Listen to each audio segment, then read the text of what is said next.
Hello అండి, నమస్తే. Welcome back to Aru's kitchen and vlogs. ఇవాళటి మన వీడియో వచ్చేసి ఉగాది స్పెషల్గా చేసుకునే మామిడికాయతో పులిహోర ఏ విధంగా చేసుకోవాలో చూపిస్తాను. చాలా టేస్టీగా ఉంటుంది ఈ మామిడికాయ పులిహోర అనేది. మనకి ఉగాది అనగానే ఎక్కువగా గుర్తొచ్చేది మామిడికాయలే కదా. ఇప్పుడే కొత్తగా వస్తూ ఉంటాయి మామిడికాయలు. ఈ మామిడికాయతో మనం పులిహోర ఈ విధంగా చేసుకున్నామంటే ఎంతో టేస్టీగా ఉంటుంది. మీరు కూడా ఈ ఉగాదికి ఒకసారి ఈ విధంగా ట్రై చేసి చూడండి, చాలా టేస్టీగా ఉంటుంది. మరి ఇది ఎలా చేసుకోవాలో ఇప్పుడు చూసేద్దాం. వీడియోలోకి వెళ్ళిపోదాం. స్కిప్ చేయకుండా వీడియోని మొత్తం చూసేయండి.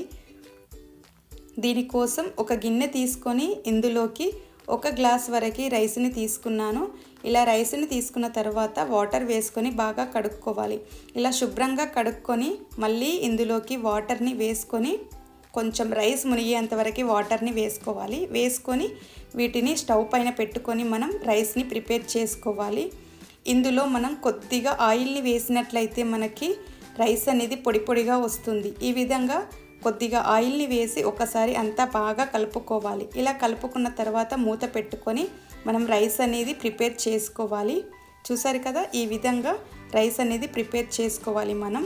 చూసారు కదా, ఇక్కడ రైస్ అనేది మనకు రెడీ అయిపోయింది.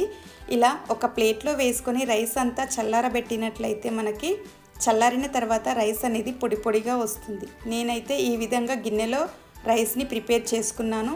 మనం కావాలంటే ప్రెషర్ కుక్కర్లో గనక చేసినట్లయితే అందులోకి 1 గ్లాస్ రైస్ని తీసుకుంటే 1.5 గ్లాస్ వరకు వాటర్ని వేసుకొని మూత పెట్టుకొని స్టవ్ పైన హై ఫ్లేమ్లో 2 విజిల్స్ వచ్చే వరకు ఉంచినట్లయితే మనకి రైస్ అనేది పర్ఫెక్ట్గా అయిపోతుంది. అందులో కూడా పొడి పొడిగా వస్తుంది మనకి రైస్ అనేది. ఈ విధంగా రైస్ని ప్రిపేర్ చేసి పెట్టుకున్న తర్వాత ఇప్పుడు మనం స్టవ్ పైన ఒక ప్యాన్ పెట్టుకోవాలి. ఈ ప్యాన్ హీట్ అయిన తర్వాత ఇందులోకి 2 స్పూన్స్ వరకు ఆయిల్ని వేసుకుంటున్నాను. ఈ ఆయిల్ కొంచెం వేడైన తర్వాత ఇందులోకి 1 టేబుల్ స్పూన్ వరకు పల్లీలను వేసుకొని వేయించుకోవాలి. ఈ పల్లీలు కొంచెం వేగిన తర్వాత ఇందులోకి 1 స్పూన్ వరకు శనగపప్పు, 1 స్పూన్ వరకు మినప్పప్పును వేసుకొని ఇవి కొంచెం వేగేంత వరకు వేయించుకోవాలి.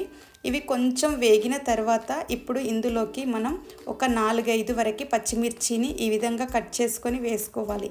ఆ తర్వాత 2-3 ఎండుమిర్చిని కూడా వేసుకోవాలి. వీటిని వేసుకొని ఒకసారి అంతా బాగా కలుపుకోవాలి. ఈ పచ్చిమిర్చి ఎండుమిర్చి కొంచెం వేగాలి ఆయిల్లో. ఇలా కొంచెం వేగిన తర్వాత ఇందులోకి 1 స్పూన్ వరకు జీలకర్ర, 1 స్పూన్ వరకు ఆవాలను వేసుకొని వేయించుకోవాలి. ఈ ఆవాలు జీలకర్ర కూడా కొంచెం వేగిన తర్వాత ఇప్పుడు ఇందులోకి కొద్దిగా కరివేపాకును వేసుకొని వేయించుకోవాలి.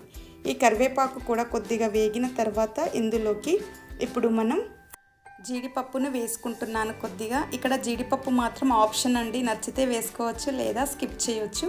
నేను కొద్దిగా వేసుకున్నాను. ఇలా ఆయిల్లో ఫ్రై అవ్వాలి ఈ జీడిపప్పు కూడా. ఇలా ఫ్రై అయిన తర్వాత ఇప్పుడు ఇందులోకి మనం ముందుగా తురిమి పెట్టుకున్న మామిడి తురుమును వేసుకోవాలి. ఇక్కడ నేను మామిడి తురుము అనేది మన పులుపును బట్టి వేసుకోవాలి. నాకు ఇక్కడ 1 గ్లాస్ రైస్కి 1/2 కప్పు వరకు పట్టింది పులుపు అనేది. మనం పులుపుని చూసుకొని ఈ మామిడి తురుము అనేది వేసుకోవాలి. ఇలా వేసుకున్న తర్వాత ఆయిల్లో అంతా బాగా మగ్గనివ్వాలి. ఇలా ఆయిల్లో అంతా ఫ్రై అయిన తర్వాత ఇప్పుడు ఇందులోకి కొద్దిగా 1 స్పూన్ వరకు అల్లం వెల్లుల్లి పేస్ట్ని వేసుకున్నాను. ఈ ఆయిల్లో అల్లం వెల్లుల్లి పేస్ట్ కూడా కొంచెం గోలాలి. మనకి పచ్చివాసన పోయేంత వరకు వేయించుకోవాలి ఇవన్నింటిని. ఆ తర్వాత కొద్దిగా పసుపుని వేసుకోవాలి. ఇలా పసుపు కూడా వేసిన తర్వాత అంతా బాగా కలుపుకోవాలి. ఇవన్నీ అంతా బాగా కలిసే విధంగా కలుపుకోవాలి. ఇలా కలిసిన తర్వాత ఇప్పుడు మనం స్టవ్ ఆఫ్ చేసుకోవాలి. పోపు అనేది మనకి రెడీ అయిపోయింది. చూసారు కదా, ఈ విధంగా పోపుని రెడీ చేసుకోవాలి. ఇప్పుడు మనం ఈ లోపు మనకి రైస్ అనేది చల్లారిపోతుంది కదా. ఈ రైస్లో ఇప్పుడు మనం కొద్దిగా సాల్ట్ని వేసుకుందాం. మన రుచికి తగ్గట్టు సాల్ట్ని వేసుకోవాలి. ఇక్కడ నేను 1.5 స్పూన్ వరకు సాల్ట్ని వేసుకున్నాను. ఈ సాల్ట్ వేసుకున్న తర్వాత ఒకసారి అంతా బాగా కలుపుకోవాలి. ఈ సాల్ట్ రైస్లో కలిసే విధంగా కలుపుకోవాలి. ఇలా అంతా కలుపుకున్న తర్వాత ఇప్పుడు ఇందులోకి చిటికెడు పసుపును వేసుకోవాలి. ఈ పసుపు వేసుకోవడం వలన మనకి పులిహోర కలర్ అనేది చాలా బాగా కనిపిస్తుంది. కాబట్టి కొద్దిగా ముందే మనం పోపు కంటే ముందే కొద్దిగా పసుపును వేసుకొని రైస్ని కలుపుకున్నట్లయితే మనకి కలర్ అనేది చాలా బాగా కనిపిస్తుంది చూడటానికి. సో ఈ విధంగా పసుపు వేసుకొని అంత బాగా కలుపుకున్న తర్వాత ఇప్పుడు మనం పోపు కలుపుకున్నాం కదా, ఈ పోపు అనేది ఇందులో వేసుకోవాలి. ఇలా పోపు అంతా ఇందులో వేసుకొని అంతా బాగా రైస్కి పట్టే విధంగా కలుపుకోవాలి. చూసారు కదా, ఈ విధంగా మొత్తం అంతా బాగా కలుపుకోవాలి. ఈ విధంగా కలుపుకొని మనం సర్వ్ చేసుకుంటే ఎంతో టేస్టీగా ఉండే పులిహోర అనేది రెడీ అయిపోయింది.